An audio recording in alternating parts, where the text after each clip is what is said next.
Thank you to the front crowd. Thank you, PK. So as PK has introduced, my name's Emmanuel Khoury, and I'm from a company called WP Stack. And today I'll be presenting going beyond security plugins for WordPress and how that looks like from what I call the onion layer, and giving you some insights that we see as a hosting provider, giving you some insights at what you can apply, and then the rest you could ask ChatGPT for the rest. So I'm one of the co-founders and CEO of WP Stack, and prior to Stack, I am a recovering ex-lawyer and also a ex-digital agency owner. So I understand your pains if you're in that space. I started to invest and built WP Stack with my co-founder back in 2017, where we built the technology from the ground up. And as PK said, I'm a family man with 2 kids. So as a company, security is core at everything that we do. So we look at performance at scale, where you're managing infrastructure, where security isn't optional, it's a requirement. We prefer integration rather than security as a bolt-on. And we also want to be proactive rather than reactive, because being proactive, we can either eliminate or significantly reduce the risk when it comes to security. And when we do that, we're obviously looking at user experience in mind, and we also want to be at the forefront of security. And so a lot of the real world threats that we see at our company is the typical stuff where you're seeing a lot of bad actors and bots scanning through the WP-JSON URL, trying to decipher the admin usernames, for example. Also scanning through disallowed URIs, where, for example, they're trying to find just a link to your backup files, or trying to find vulnerable PHP files, or trying to access the backend of your site where permissions are not set up correctly. And then as of late, we're seeing a lot of abusive bots, especially from Alibaba Cloud. We're also seeing it from other bots originating and hosting services originating from China as well. We're also seeing a lot of IP addresses coming from China, where they seem to be targeting a lot of government websites, school government websites as well, and other critical industries in Australia, such as water assets, where we host those type of websites on Stack. So we're seeing a lot of that. And we're obviously seeing a lot of large-scale data scraping AI models. And we're seeing a difference between Western AI models, where they're a lot more, you could say, they're not as abusive to the infrastructure, versus other AI models from other foreign countries, where they're a lot more abusive. And so on our network, we're seeing the top 10 abusive countries are China, Russia, the US, Netherlands, Singapore, the UK, Ireland, France, Germany, and Hong Kong. And we're noticing that attack patterns are evolving. So for example, a simple attack could originate from a simple IP address. That is something that you can easily block. But then you could also see a bit broader using the 24 subnet, where you can see that the IP address ends, the last 2 digits might be a little bit different, but they belong to the same family. So you can start to see patterns, and you can easily block that. But what gets more difficult is when these bot farms, for example, are using many countries and a really broad subset of IP addresses. And that's where it gets complicated and fun. So recently, the last couple of weeks, we started to notice in our infrastructure where you had a lot of visitor counts and bandwidth increasing. And what we detected was that there's a particular bot farm that, after we had to dig into the data, where we found that this particular bot farm was using 130,000 IP addresses. And they had a lot of fingerprints that we were able to put together, but with our team, we were able to discover that pattern and maintain that as a list where we can then put that into our infrastructure to then block those type of attacks. And so when it comes to security, you don't want to just treat the word firewall as a checkbox. There's a lot more to it, and you've got to really understand when it comes to your firewall, is it WordPress specific or is it a general firewall? As a basic minimum requirement, is it blocking the XML RPC by default? Is it blocking or has some form of protection mechanism so that there's no brute force attacks to the login page? You want to ask, can it handle and stop simple, or is it more advanced DDoS attacks? Whether you're using if you're managing the servers yourself, are you reviewing your logs quarterly? Because I can tell you for a fact that when DDoS attacks occur, they're not the same attacks that you see from 12 months ago. It's continuously evolving with the tactic. And then you obviously want something that handles both generic protection, but obviously WordPress protection as well. And so now that we're in this AI era, we're also noticing that the threats are completely different to what it was 12 months ago. So now what we're seeing is that a lot of AI models are not only crawling your website, but they're actually scraping and pulling down all the content of websites. And what we're also seeing is that these AI models are also escaping open source libraries, where typically those libraries integrated into protecting your site via the IP tables or Nginx or PHP banning rules. And so hence why in the previous slides I was saying that how we stopped 130,000 IP addresses. We've actually had to engineer our own solution on top of these open libraries to also stop these type of attacks as well. And what we're also starting to see that these AI models are actually starting to train on website content as well. And we're going to enter into a phase where these AI bots are going to become more personalized and more damaging as well.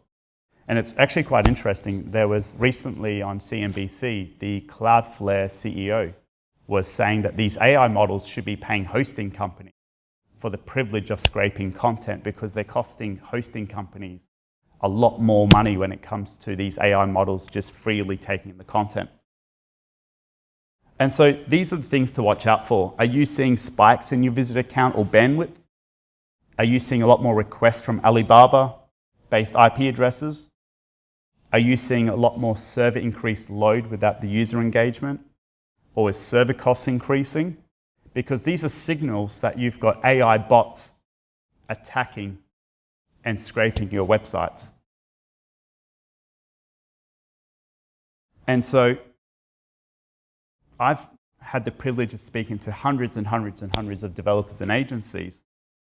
And when it comes to security, this is sort of like the reality of it.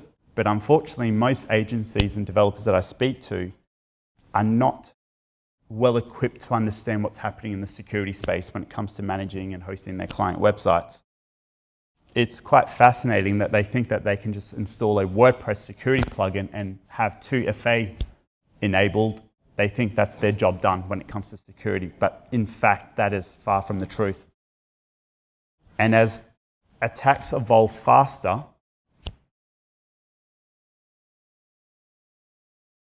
and using AI and automation, it's just becoming more problematic. But at the same time, there's a good business opportunity in place where if you can get educated, and whether you're running managed or unmanaged services, you can still sell that as a selling point to your clients. So it's a really good opportunity in this era to start selling. And probably the best tip I can give you is that when you've got a scandal like what happened last year with a health insurance company that elevates the profile of cybersecurity, that's the best time to reach out to your clients and try to upsell them on security.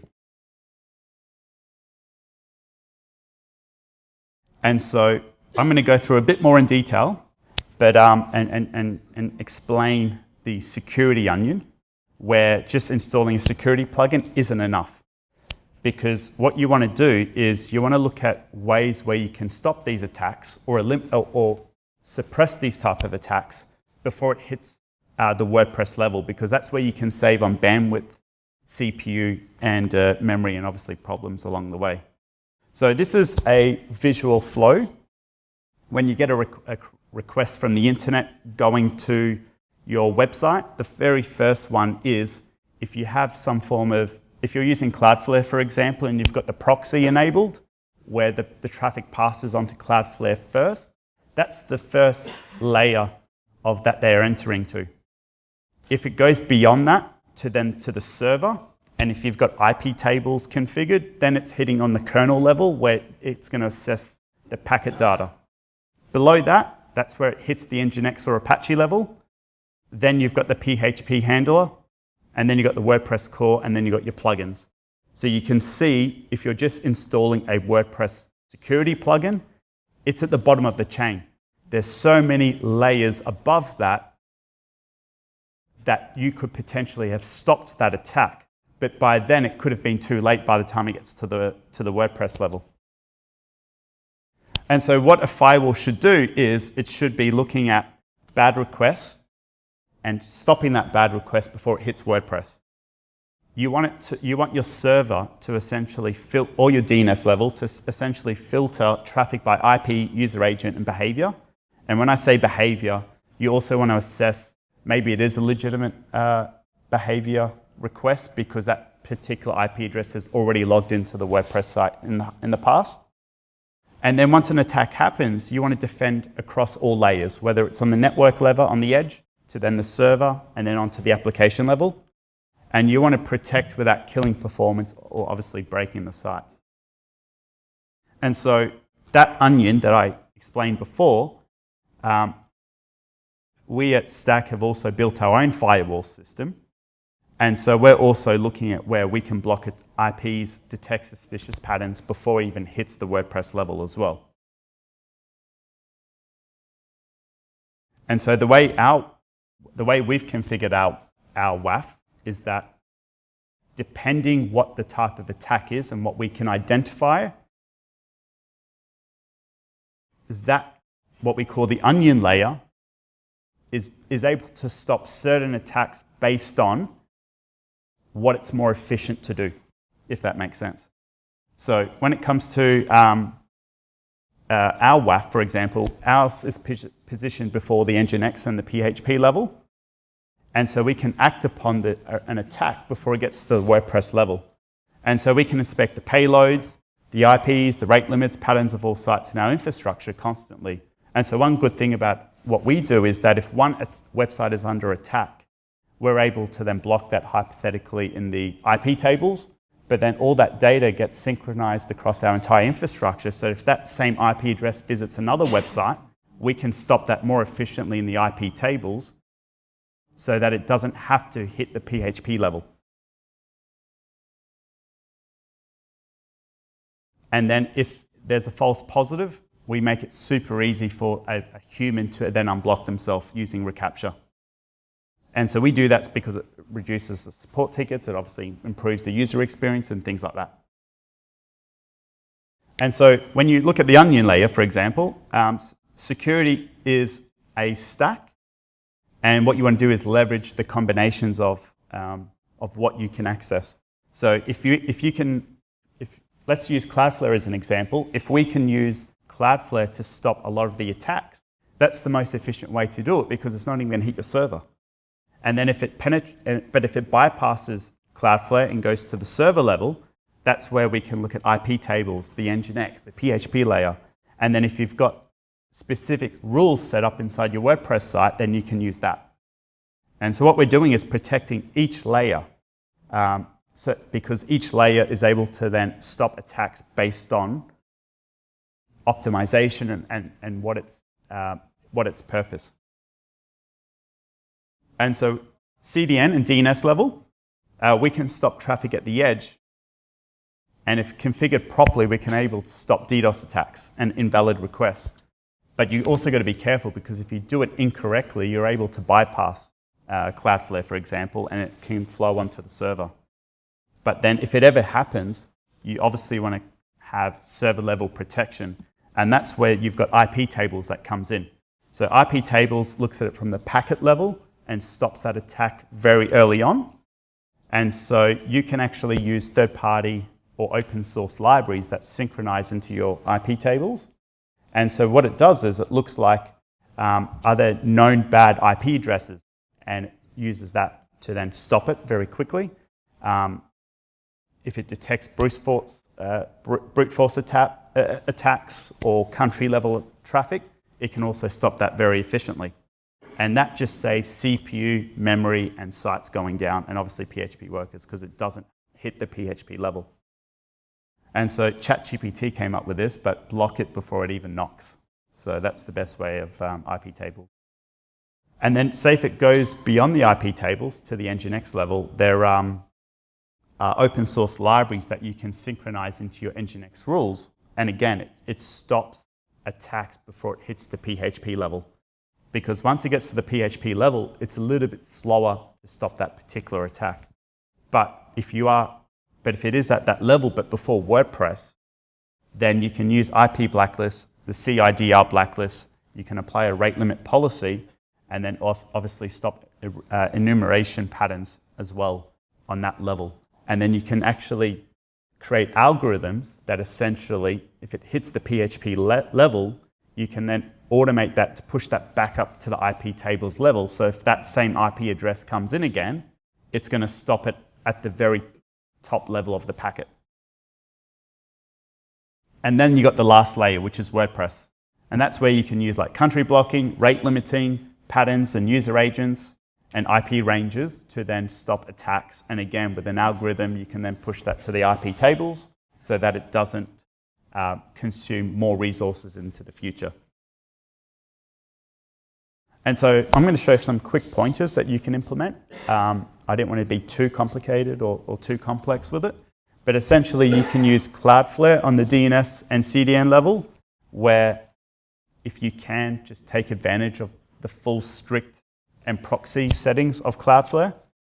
You can obviously enable the bot fight mode and put your security level as high. And then obviously for that to work, you've got to have the proxy levels enabled. Some hosting companies are not friendly towards that, where you've got to disable the proxy so that the SSL certificate can then generate. But then if that's the case, just disable it and then enable it back again. In the case of our platform, we've got Cloudflare integration, so you can keep the proxy enabled and you don't have to do anything. And then you want to configure your WAF rules or your firewall rules in Cloudflare, where you can block the XML RPC, for example. And then when it comes to the WordPress logins, you want to then create like a challenge, so that there's a challenge when someone tries to log in. And then you want to obviously cache everything except the WP admin URLs. And so by doing that, they can technically bypass Cloudflare and then hit the server, but that's where you would have to create like protection mechanisms in the security onion. And so that's what you want to do, is then set up your IP tables. Honestly, just go into ChatGPT and ask it how to configure IP tables for your server. Does wonders. And so essentially by blocking on the kernel level, you're saving PHP resources, you're saving the memory and CPU.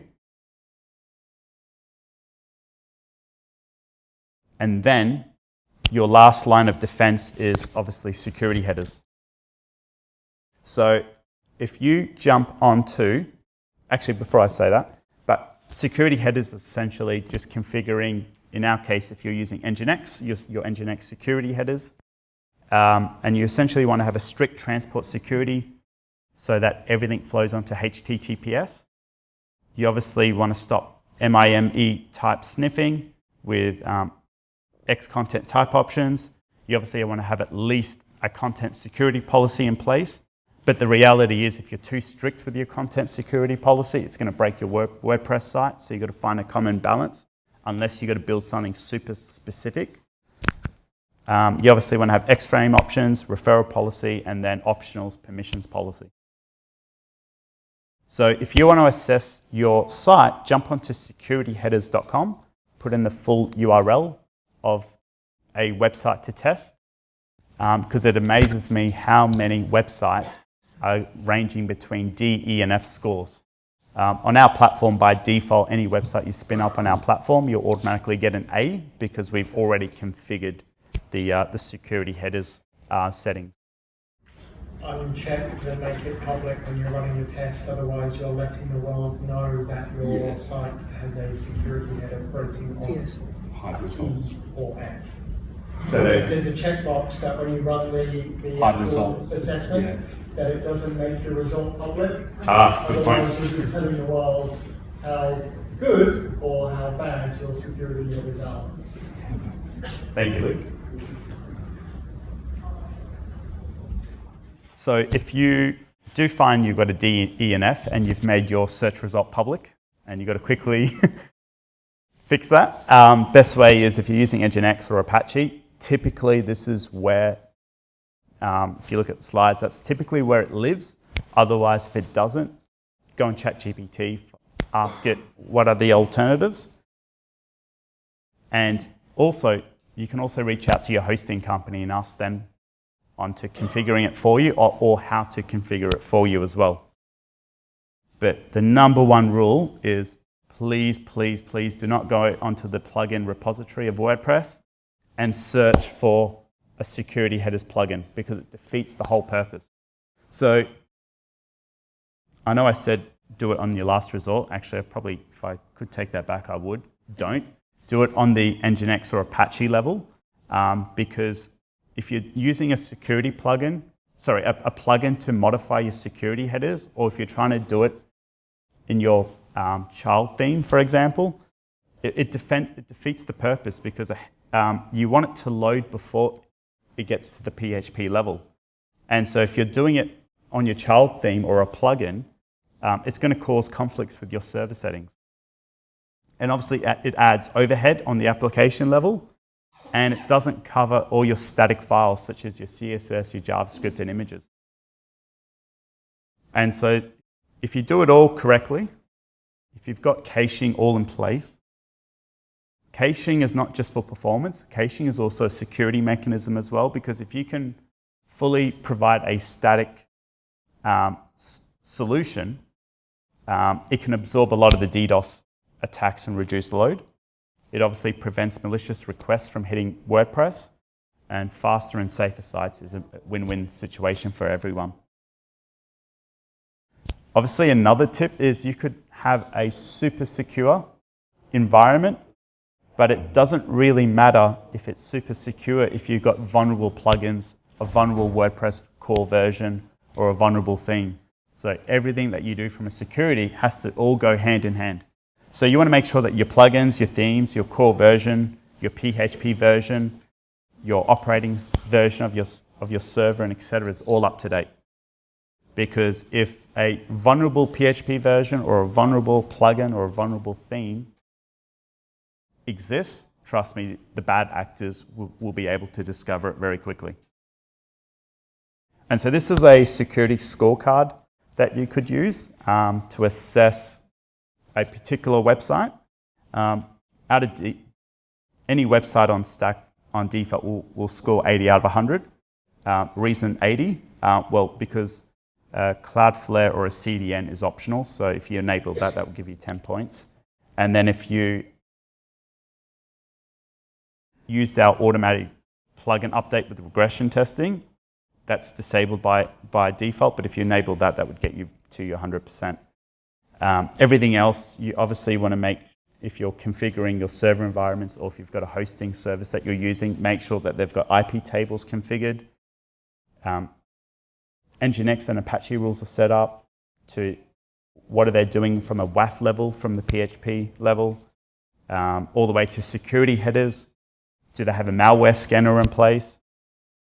Are you forcing SSLs with HTTPS on your website?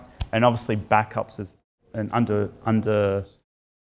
appreciated thing, but you obviously want to have your backups off-site. So on our case, we have all our backups that live on AWS S3 buckets, for example. So that's something that you definitely don't want your backups on your server.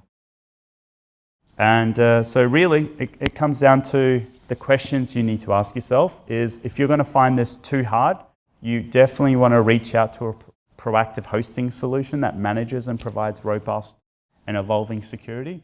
And there's a lot of good quality solutions out there on the market, which is good. Simply saying that you have firewall or security configured on your environments isn't enough. You need to understand what they do and how they do it. Just because they have a firewall doesn't mean it's configured for WordPress correctly. Or if they do have a firewall, are they going to handle simple or more advanced-based DDoS attacks? And you've got to constantly monitor and review logs and update your threat detection patterns and algorithms to keep up with the evolving landscape. And don't forget, most people here are either developers or run a business. And so you can actually use this as an opportunity to resell your security expertise and services to your clients as well.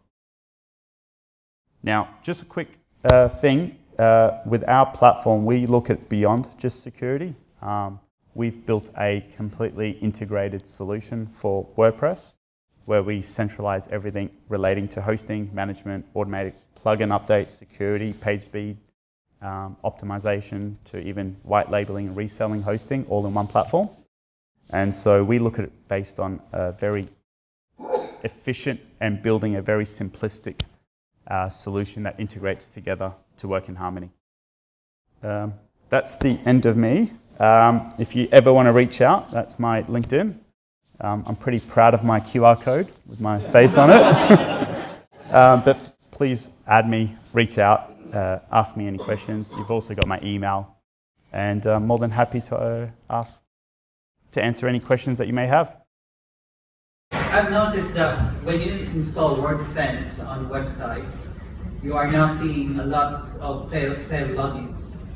Is that actually normal for WordPress, that spam bots are just trying to break into the... Very normal. If there's no security on that, so if I go back to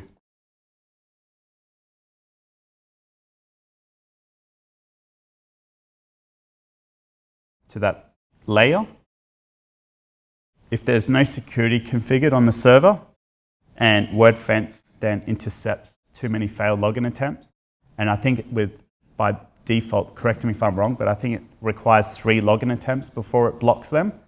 You can imagine how much server resources it has to use to then block that user, because it's blocked them on the very last layer of the onion. So yes, it is very normal. But if you think if you've just noticed that, trust me, there's probably 20 other attacks stopped before that as well. So yeah, that's probably the least of your concerns compared to what other bad actors are trying to do. And the failed logins is just WordPress or any other CMS as well? I'm sure it's everything. Thank you. That's right. Hey, Cassie. We've had some clients that are like, so going back to the start where you talking about AI bots, we've had some clients that are like, well, AI, LLMs are the future. We would actually like to make our sites appeal to bots so that when people ask questions, like our brands come up in the results.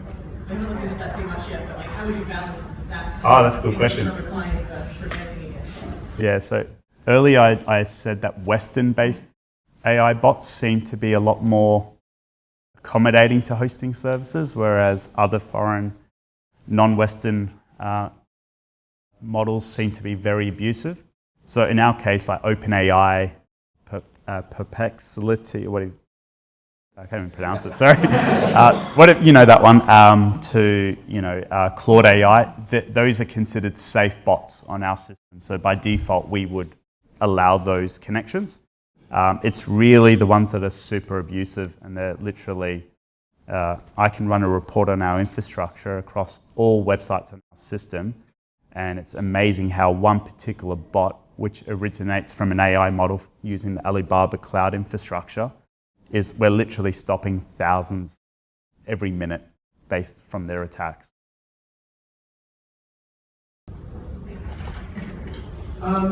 Question in regards to like the kind of massive kind of size documents that you've been seeing. Yeah. How frequently are you now seeing them, and how successful are you being blocking them? Because from my experience, they use kind of disposable IPs, they use rotating dictionaries of user agents. Like they're pretty, and they don't always come from the list of countries that you listed there. For example, they might come from Brazil.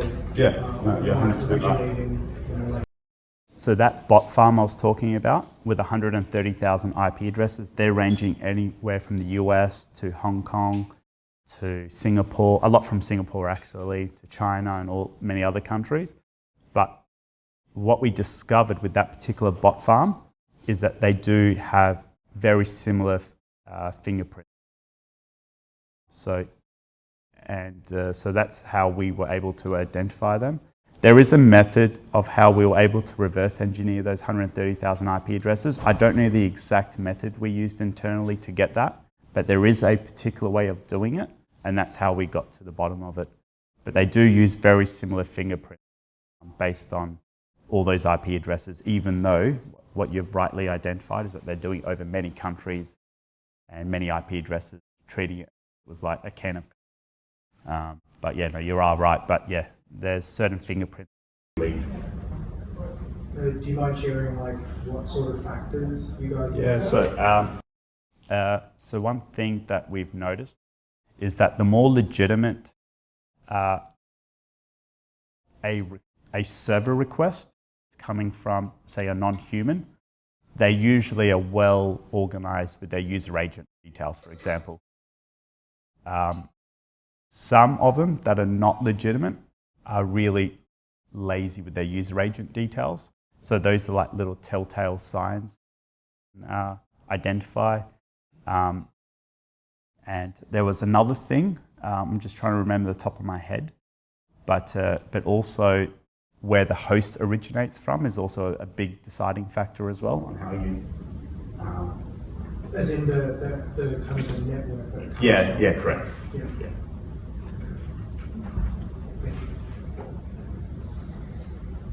Currently, we're just investigating to deploy CrowdSec. Do you know anything about CrowdSec and how difficult that could be? CrowdSec operates like what you explained just now, that you get like a worldwide server pool of IP addresses that helps you on the server services to just fend off attacks that other people are discovering. Because the problem is that we're all in our own corner and we're all getting attacked, and there's no sharing. That's the main source of the problem. So do you know CrowdSec? No, to be honest, I'm not familiar. But yeah, feel free to reach out because I'm more than happy to ask that question internally, and yeah, I can hopefully get you an answer. Thank you. Does the Stacks integration with CloudFront automatically do the proxying like Cloudflare does? Yes. Yeah, there is. Yes. One about the challenge for the WP login. What is that exactly? Is it a capture? Yeah, I don't know the exact name that Cloudflare calls it, but it's essentially like a recapture. So they just run it on that login page. Yeah, correct. Yeah. Or you can configure it to be like certain login attempts and things like that. Yeah. You can configure it in the firewall settings in Cloudflare, Turnstile, or That's the name. Yeah, Turnstile. Yeah.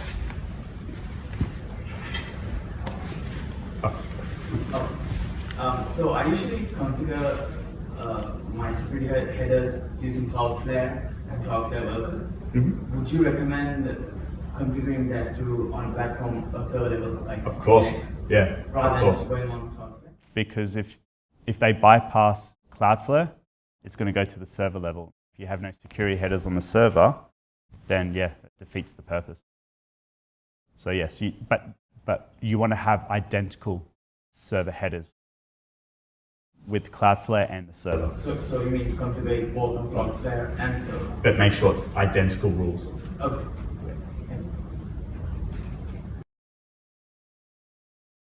Yeah, definitely you. I was just asking about, so you've got your firewall, your WAF that's running on your server that you guys have like custom built basically. Do you also use WordPress for what you guys do, or do you just, or I guess that's up to you? It's up to you. Like we don't stop it. So there's many websites that still have WordFence. It's like a muscle habit. So we don't stop it. So yeah, and to be honest, there's going to be certain things that WordFence will do different to us, and there's certain things that we'll do different to WordFence. It doesn't harm. But the main thing is you've got the security onion. WordFence is one of many